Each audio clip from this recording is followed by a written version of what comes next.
Part 1. Today, I choose to make this a great day. Have you ever noticed how the very first thing you do in the morning can set the tone for everything that follows? One glance at your phone, one email, one scroll through chaos, and suddenly, your peace is gone before you've even gotten out of bed. Why does this happen? Because most people don't start their day with themselves. They start it with the world. And the world is noisy. It's messy, it's demanding, it doesn't care if you're grounded, rested, or ready.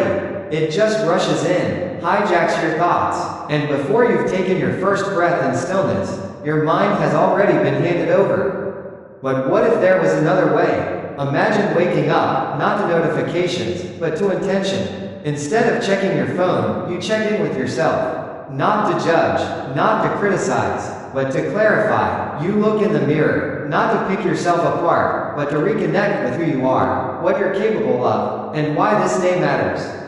Because your mind, it's not just a container for thoughts, it's a compass, and whatever direction you point it in when the day begins, that's the path you'll walk. So in this video, I'm going to walk you through 8 powerful things you should say to yourself every single morning.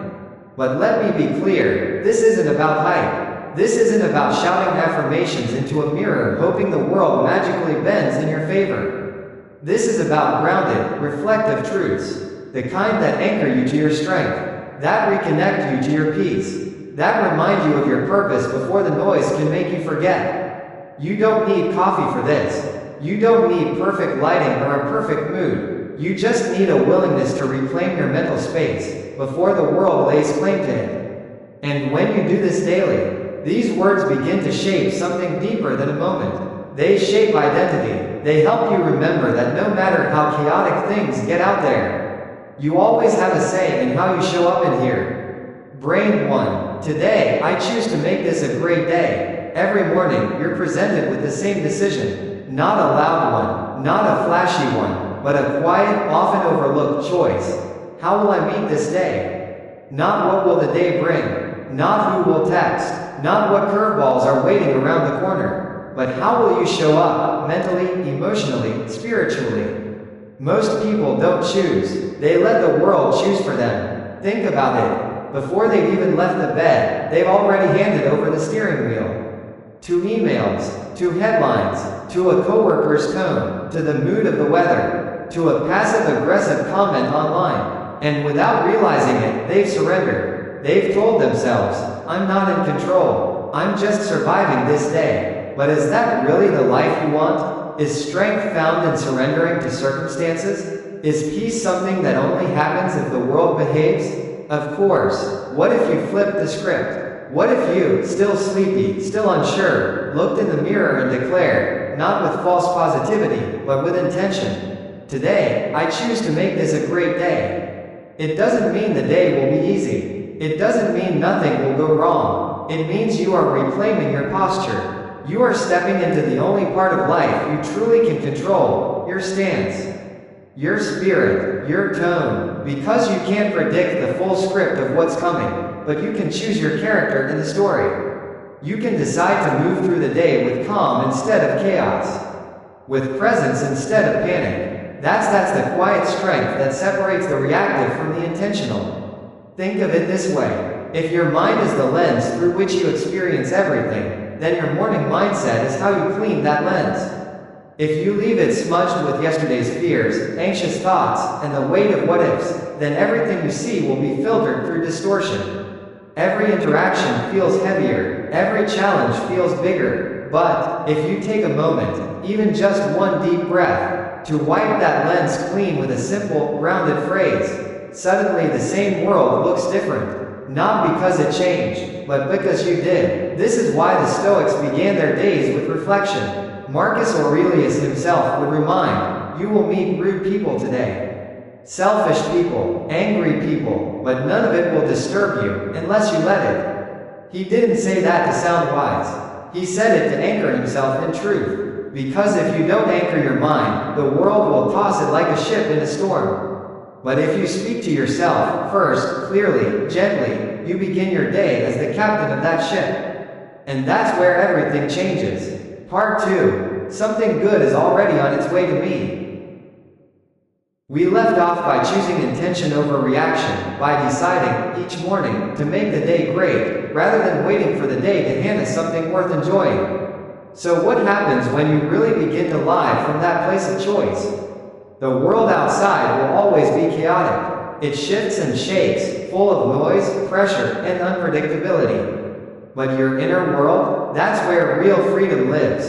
And every single morning, you get to begin again. You get to practice that freedom. You get to train it like a muscle. So what happens when you truly choose to make this a great day? You walk into work, not dragging your feet, but searching for a moment of growth. A lesson, a new challenge to face with resilience. You speak to your partner, not through the fog of irritation, but with conscious awareness. With a tone that says, I'm here, I'm present. You sit in traffic, not boiling with impatience, but breathing.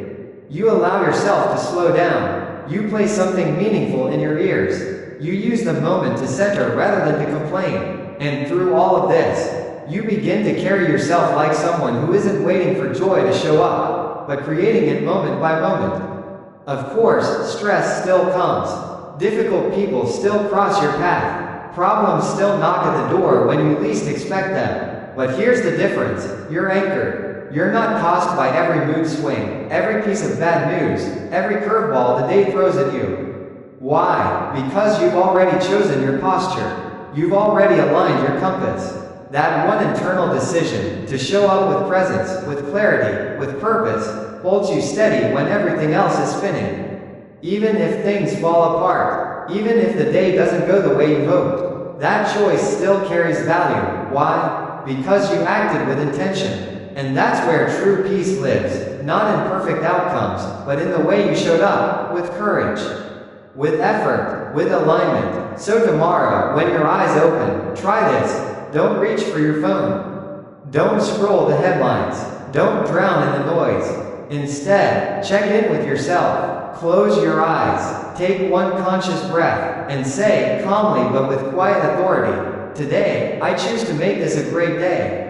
And then, live like you meant it. Because greatness isn't something you find out there. It's something you bring to the world from within. Brain 2. Something good is already on its way to me. Here's one of the most powerful mental habits you can cultivate, especially in the first hour of the morning. Interrupt the spiral of expecting the worst. You'd be surprised how many people don't even notice how fast their thoughts go negative before the day has even begun.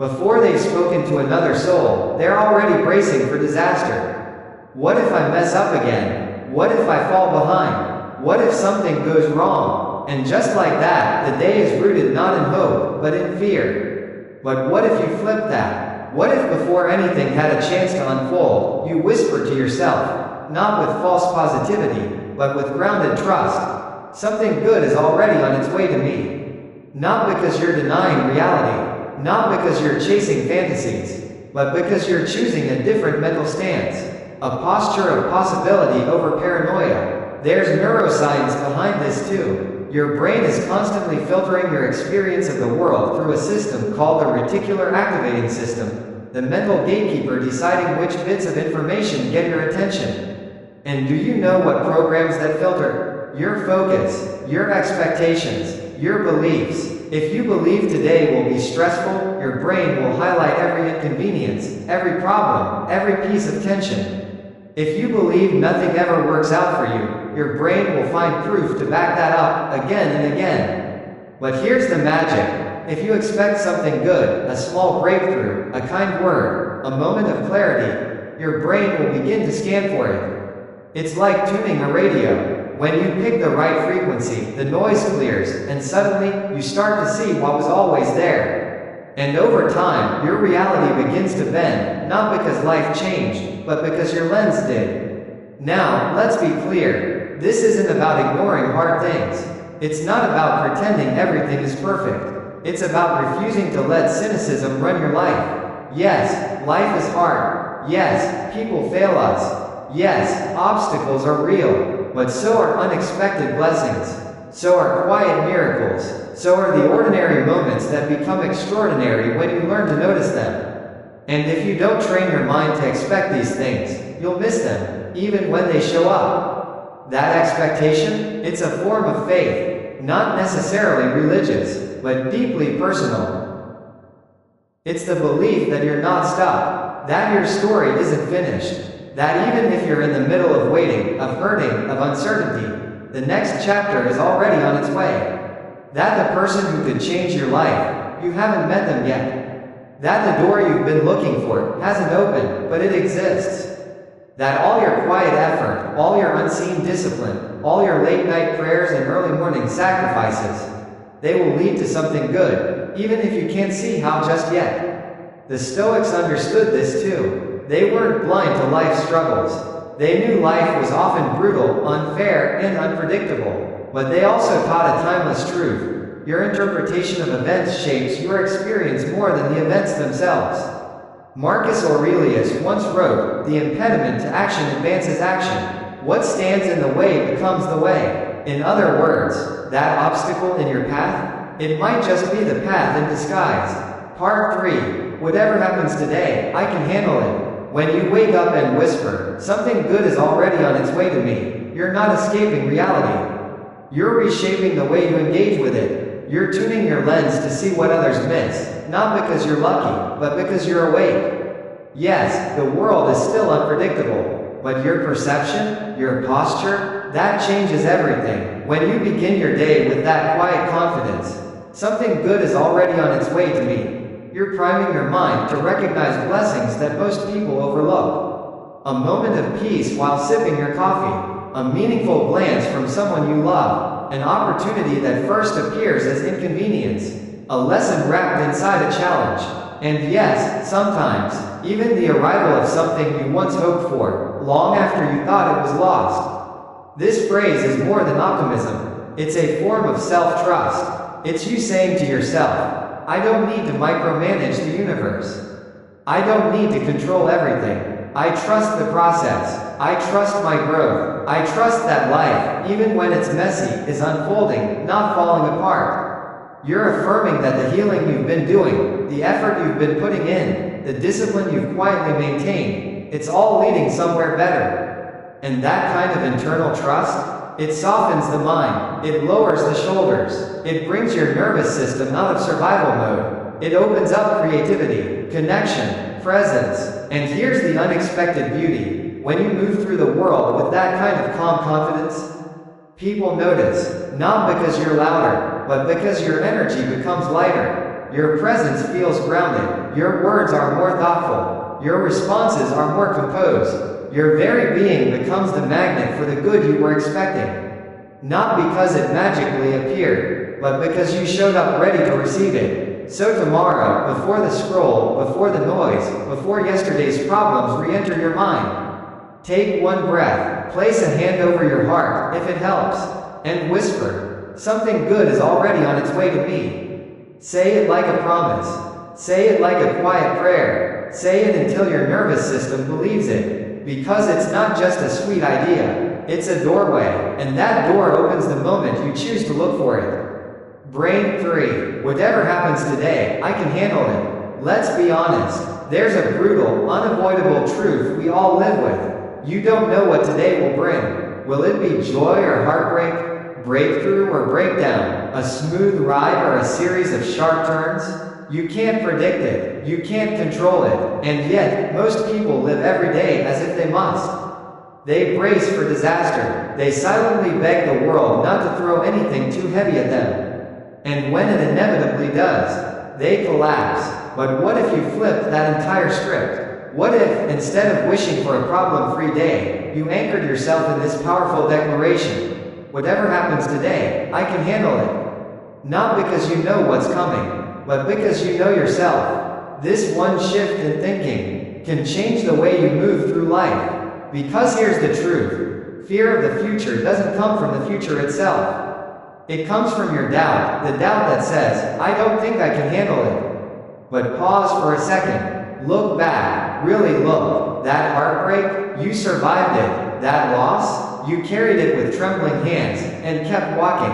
That failure, you didn't crumble. You learned. You grew. The evidence of your strength is everywhere behind you. But the mind forgets. It erases victories and amplifies fear. always assuming the next challenge will be the one that breaks you. But it won't, because you've been breaking and rebuilding your whole life. And here you are. The Stoics understood this deeply. Epictetus, born into slavery, crippled, exiled, still declared that freedom was not found in comfort, but in the strength of the mind. Marcus Aurelius wrote, "If you are distressed by anything external, the pain is not due to the thing itself, but to your estimate of it. And this you have the power to revoke at any moment." In other words, life doesn't crush you. It's your belief that you can't handle it. That's what does the damage. Remove that belief, you unlock resilience. Now imagine walking into your day with that armor in perspective. Traffic won't rattle you. A rude comment won't stain your peace. A setback won't spiral into self-loathing. Because beneath it all, your nervous system has been trained to whisper, "I can handle this. I've handled worse, and even if I can't fix it now, I'll learn from it later." This is not about pretending to be invincible. It's about knowing you're adaptable. It's about trusting in your capacity to rise. And here's the paradox. The more you remind yourself that you can handle anything, the lighter life begins to feel. Because the real weight of life, it's not the problem itself. It's the fear that you won't survive it. But when that fear fades, even pain becomes meaningful, even failure becomes fuel, even chaos becomes a forge that sharpens you. So tomorrow morning, before the world has a chance to test you, before the first challenge arrives, before the first curveball hits, say it clearly, say it with conviction. Whatever happens today, I can handle it. Say it aloud if you must. Say it until your inner world settles. Say it until your strength returns, not with a roar, but with a quiet, steady flame. Part 4. A new chapter starts now. And I'm ready. You don't need to be perfect. You don't need to have all the answers. You simply need to remember the truth. You are more capable than you think. You've already faced what you thought would break you. You didn't just survive, you grew. And today is just one more chance to prove it again. Brain 4. A new chapter starts now. And I'm ready. Here's something most people don't realize until it's too late. They've spent years of their life in limbo. Living like they're in a waiting room. Always preparing. Always rehearsing. Waiting for the real beginning. The moment when they'll finally be ready enough to live the life they want. They tell themselves, next month. Next year, when I have more money, when I'm less tired, when I finally feel confident. But that perfect moment, it never arrives. Life doesn't announce the next chapter with trumpets and banners. It doesn't pause to ask if you feel ready. It begins the moment you decide it does. And if you don't make that decision consciously, you risk spending years rereading the same paragraph, living the same story on repeat. Feeling stuck, not because you are, but because you never turned the page. But here's the shift. When you wake up and whisper, a new chapter starts now. And I'm ready, you're not just making a statement. You're declaring an identity shift. You're refusing to let your past keep writing your present. You're claiming your now, not just your someday. You're stepping into the reality that the future isn't something that arrives fully formed. It's something that starts small, in the way you carry yourself. In the energy you choose, in the thoughts you nurture, in the conversations you begin, in the way you treat the next 5 minutes. That's not motivational fluff, that's the mechanics of transformation. Real change? It's not dramatic, it's not cinematic, it's incremental, and it always begins in the mind, before it ever shows up in your bank account, before it appears on your calendar. It starts with how you see yourself. Think back, how many times have you already reinvented who you are? You're not the same person you were 5 years ago, not even the same person you were last year. You've survived storms that once felt impossible. You've grown in places where you once felt stuck. You've buried versions of yourself that no longer served your growth. And yet, despite all that proof, you still hesitate. You still question if you're ready. But that hesitation, it's not truth. It's fear. Fear that you're not enough. Fear that you'll fail. Fear that you'll look foolish, or worse, fail publicly. But let me tell you something. Fear is loudest right before a breakthrough. It screams because it knows you're this close to stepping out of the cage it's kept you in. The Stoics knew this. They didn't sit around waiting for perfect conditions. They understood how fragile life is, how uncertain, how temporary. Marcus Aurelius once reminded himself, "You could leave life right now. Let that determine what you do and say and think." That wasn't meant to depress him. It was meant to wake him up, to sharpen his focus, to cut through procrastination, to remind him that urgency is sacred. So don't wait for clarity. Don't wait for guarantees. Don't let procrastination dress up as preparation. If you want better, live like it. Today, not perfectly, not dramatically, but consistently, because that's how you turn the page. So, what does it actually mean to be ready? It doesn't mean you know everything. It doesn't mean you feel fearless. It doesn't mean you've got a detailed blueprint of your life.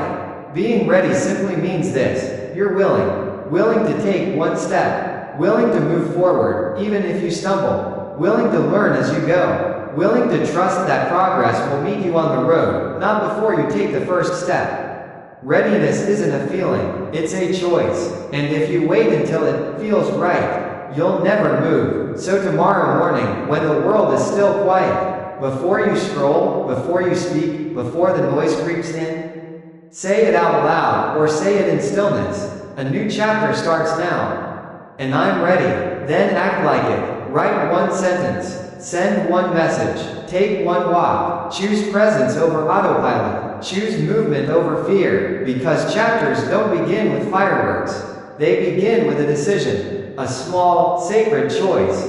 And the more days you live like this, the more pages you turn, the more habits you rewrite, the more old stories you leave behind, the faster your new life unfolds. You've been holding the pen this entire time. The only question is, are you finally ready to write? Part 5, I see my effort, and it matters. Part 6, I am evolving, and that's okay. We often forget to honor the most important force behind our transformation: effort. Not perfection, not outcomes, but the quiet courage to keep showing up when no one is watching. Brain 5, I see my effort, and it matters. One of the most subtle but devastating patterns in modern life is how quickly we dismiss our own effort. We measure ourselves against impossible timelines. We compare our journey to someone else's highlight reel. We repeat this quiet mantra in our minds: I should be further by now. I should be stronger. I should have it all figured out. But in doing that, we rob ourselves of the deep strength that comes from acknowledgement. Pause and reflect. How many times have you looked at your life and seen only what's missing? Only what's incomplete? You've survived heartbreak. You've pushed through resistance. You've built habits in silence. You've kept going when everything inside you wanted to give up. And yet, your inner critic still whispers, not enough.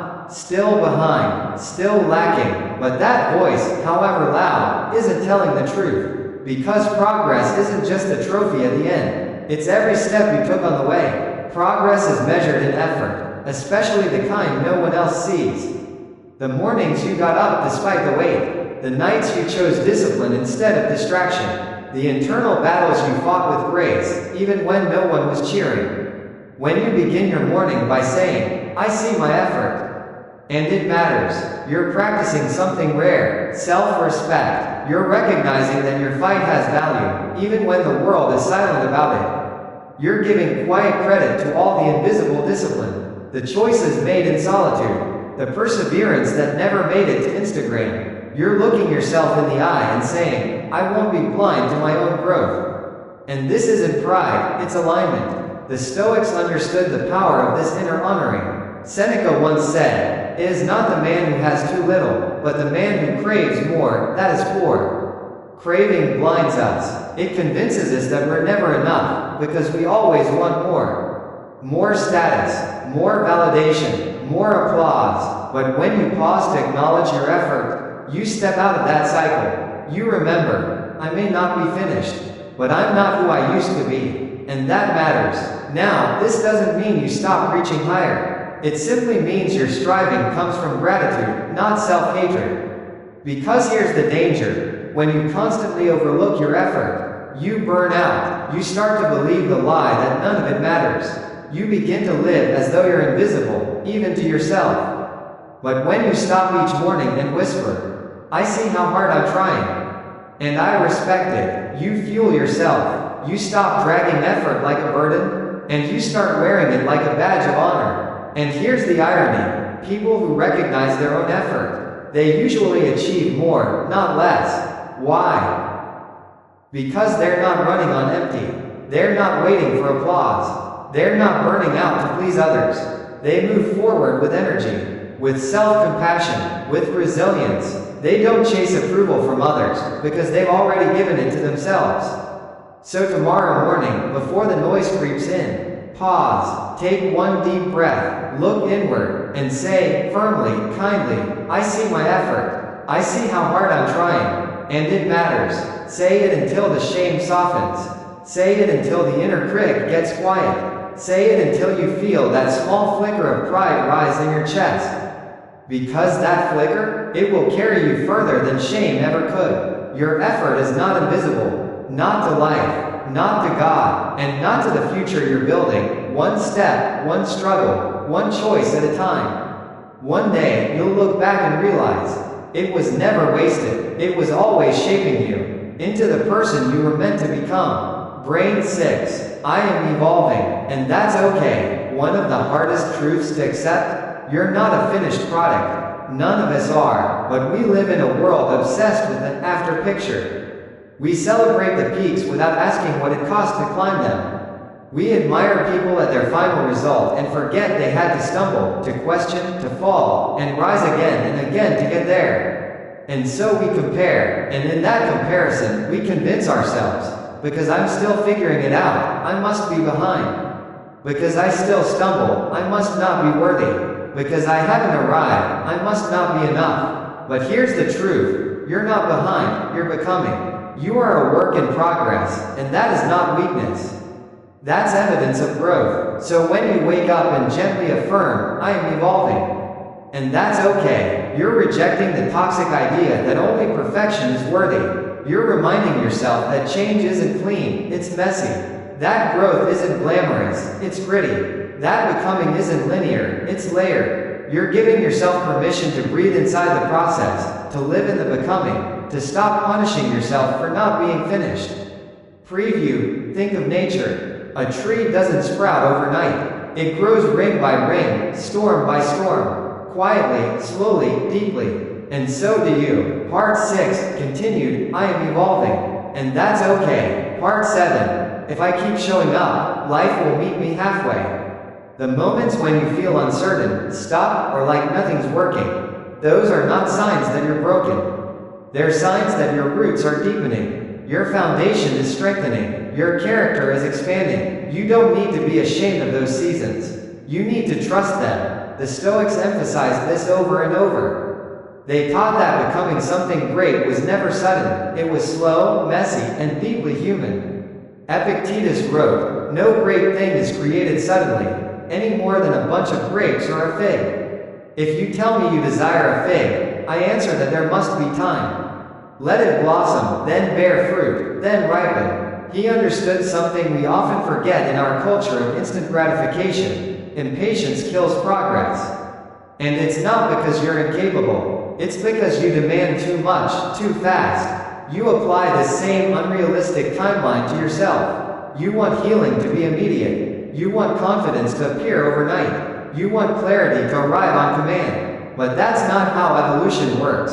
If you demand perfection too soon, you sabotage the very thing you were trying to grow. But if you allow yourself to evolve, patiently, consistently, compassionately, the results will come. And this phrase, I am evolving, and that's okay, it does something sacred. It dismantles shame, because shame thrives on one lie. You should already be there. You should already be healed, already successful, already confident. But evolution tells the truth. You are exactly where you need to be. Your pace is yours. Your process is valid. Your journey is not supposed to match anyone else's. Just imagine how differently you'd carry yourself if you truly believed that. Instead of beating yourself up for being behind, you'd study your missteps. You'd learn from them. Instead of giving up when progress feels invisible, you'd trust the invisible work taking place inside you. Instead of constantly comparing, you'd look back and say, wow, I've come so far. That's not complacency. That's wisdom. That's resilience. And here's what's beautiful. Once you accept that you are evolving, the pressure to arrive disappears. You stop rushing. You stop forcing. You stop measuring yourself by timelines you never actually agreed to. Instead, you start asking better questions. How can I grow today? What's one small thing I can do with presence? How can I move 1 inch forward? That mindset doesn't just bring peace. It accelerates growth, because pressure paralyzes. But acceptance frees you to move forward. So tomorrow morning, when the voice returns, the one that says, you're still not enough, you're still not there, you're still too slow, respond gently, but firmly, I am evolving, and that's okay. Say it until the pressure loosens its grip. Say it until your heart unclenches. Say it until you realize, you don't have to be perfect to be valuable. You don't have to be finished to be worthy. You don't have to have all the answers to move forward. You're allowed to be in process. You're allowed to be becoming. You're allowed to change, grow, stumble, learn. You are not unfinished because you are broken. You are unfinished because you are alive. And as long as you are alive, you will be evolving. That's not a flaw in your design. That's the beauty of it. Brain 7. If I keep showing up, life will meet me halfway. Let's talk about one of the most dangerous lies we're told. That success happens in a moment. We see viral stories, overnight fame, before and after transformations, and we start to believe that greatness is instant. But that belief will kill your confidence. Because real growth never comes in a flash. It's not a breakthrough, it's a build. If you look closely at anyone who's built something meaningful, a business, a marriage, a skill, a body, a mind, a legacy, you'll find the same truth again and again. Consistency beats intensity. It's not what you do once in a while that changes your life. It's what you do every day, even when you're tired, even when it's boring, even when no one's watching or cheering. So when you start your morning by saying, if I keep showing up, life will meet me halfway, you are declaring something powerful. You're choosing persistence over passivity. You're rejecting the myth of luck. You're aligning your life with the ancient truth. Results don't come from wishing. They come from building. And building doesn't happen in big, dramatic leaps. It happens in quiet, steady steps. And let's be honest, showing up isn't glamorous. Sometimes it's repetitive. Sometimes it feels invisible. Sometimes it's hard to believe it's even working. But it is. Because every time you show up, to your craft, your calling, your character, you're planting seeds. And one day, when the timing is right, those seeds become the harvest you once prayed for. The Stoics understood this. Marcus Aurelius didn't write his meditations in one burst of genius. He wrote them slowly, daily, in silence, often under enormous pressure. Part 7 continued, if I keep showing up, life will meet me halfway. Part 8, my voice, my energy, my presence, they matter. Why did Marcus Aurelius create such enduring wisdom? Why does his writing still echo across centuries? Because he kept showing up, to the page, to the process, to the daily discipline of thought, reflection, and action. Seneca said it too, progress is made day by day, step by step. These weren't men waiting for miracles. They weren't praying for breakthroughs without building the bridge. They understood that transformation isn't some divine accident. It's the product of repetition. Think about your own life for a moment. How many times have you walked away just before the tide began to turn? How many goals faded not because you weren't good enough, but because you stopped too soon? The gym membership you canceled after 3 weeks. The project you quit when no one was watching. The relationship you let go of, not because it was hopeless, but because it didn't feel exciting anymore. If we're honest, most of our biggest regrets don't come from inability. They come from inconsistency. You gave up before life had the chance to reward you. You exited the process before the seeds could sprout. But here's the good news. You don't have to go back and fix all of that. You just have to do one thing now. Keep showing up. Not perfectly, not dramatically, just consistently. Keep putting in the reps. Keep honoring the process. Keep doing the small things, even when they feel invisible, because they're not. Persistence compounds. Every day you show up, you're not just doing a task, you're building an identity. You're proving to yourself, I am the kind of person who doesn't quit on myself. And that identity, it's more valuable than any single achievement, because it becomes the foundation for every achievement that will follow. Of course, there will be days that feel flat, days where your effort echoes into silence, days when you wonder, is this even working? Those are the days that separate the temporary from the timeless. That's where most people give up, but if you can endure the quiet, push through the boredom, continue when no one's clapping, you'll uncover one of life's greatest secrets.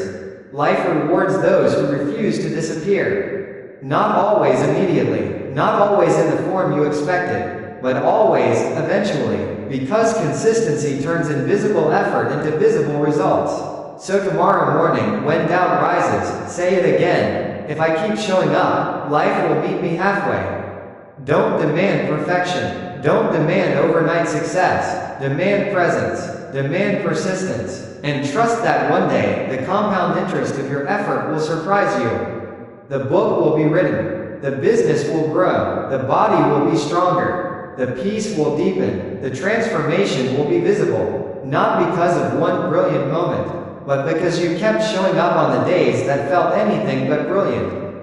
Even when it was hard. Especially when it was hard. Because that is the quiet contract between you and life. If you don't quit on yourself, life won't quit on you. Brain ache, my voice, my energy, my presence, they matter. Let's face it, in a world this noisy, it's easy to feel invisible. You scroll past people shouting louder, posting more, commanding the stage, the screen, the spotlight, and somewhere deep inside, a small voice whispers, what's the point? Who even notices me? But here's a truth most people forget. Every single human being carries weight. Your voice, your energy, your presence, they don't just disappear into the air. They ripple, in conversations, in rooms, in relationships, in ways you may never fully see. So when you wake up and remind yourself, my voice, my energy, my presence, they matter. You're reclaiming your dignity and your responsibility as a living soul on this earth. The mistake we make is thinking our impact has to be grand to be real. We imagine influence only in the form of leaders on stages, authors with bestsellers, celebrities with millions of followers. But real influence? It's far more intimate. It's how you speak to the barista when you're in a rush. It's how you treat the customer service agent after a frustrating call. It's how you show up for a coworker who's silently struggling. It's how you pause before lashing out in anger and choose kindness instead. Every interaction is an exchange of energy, and whether you realize it or not, you are leaving a trail. A mark, a fingerprint of your presence, everywhere you go. When you forget this, you shrink. You tell yourself, why bother? You start moving through life as if you don't exist, and that slowly becomes your reality. But the Stoics, who understood how small we are in a vast, cosmic universe, taught the opposite. Marcus Aurelius, Emperor of Rome, wrote to himself, waste no more time arguing about what a good man should be. Be one. In other words, stop questioning if you matter, and start living as if you do. Because when you truly believe your presence matters, you move differently, you speak with more intention, you walk into rooms not to impress, but to contribute. A resilient life begins with you. So when tomorrow morning comes, before the scroll, before the headlines, before the weight of the day finds its way in, pause, just for a moment, let the world wait, because this moment, this silence, this stillness, it belongs to you. You don't just wake up into another morning, you wake up into another beginning. And beginnings are sacred. Beginnings are when stories are rewritten, when direction is reset, when identity is reclaimed. And what do you say in those first moments? You speak to yourself, you anchor yourself, you remind yourself of what's true, before the world can tell you otherwise. These 8 reminders, they are not just poetic lines to make you feel good. They are tools, they are frameworks, they are the architecture of a resilient life. They're the rope you hold onto when everything else tries to pull you away from yourself. Today, I choose to make this a great day. You begin with intention, not reaction. Push pin, something good is already on its way to me. You open your eyes with expectation, not anxiety. Push pin, whatever happens today, I can handle it. You disarm fear with trust in your own strength. Push pin, a new chapter starts now. And I'm ready. You stop waiting for permission. You start writing the next page. Push pin, I see my effort. And it matters. You honor the quiet warrior inside you who never stopped trying. Push pin, I am evolving. And that's okay. You release perfection. You embrace progress. Push pin, if I keep showing up, life will meet me halfway. You stop searching for shortcuts. You build consistency instead. Push pin, my voice, my energy, my presence, they matter. You reject invisibility. You step into alignment. These are not spells. They don't remove pain. They don't erase difficulty. They don't grant immunity from real life. But practice daily. They reshape how you meet real life. They give you a stronger backbone, a clearer lens, a steadier heart, not so you can be perfect, but so you can be resilient. Because that's the goal, isn't it? Not to create a life that's untouched by hardship, but a life so rooted in truth, so aligned with purpose, so anchored by belief, that even the stormiest days can't sweep you away. This is the kind of life you build, not find. You don't wait for happiness. You don't chase peace. You create it. You choose it. You reinforce it every single morning. So when you open your eyes tomorrow, don't rush. Don't scroll. Don't let someone else set the tone of your life. Let these reminders take root. Whisper them. Feel them. Let them wrap around your soul like armor. Then walk into the day as proof that you meant every word. Because you don't just have mornings. You have beginnings. And every beginning is a sacred chance to rewrite the story of who you were and who you're still becoming.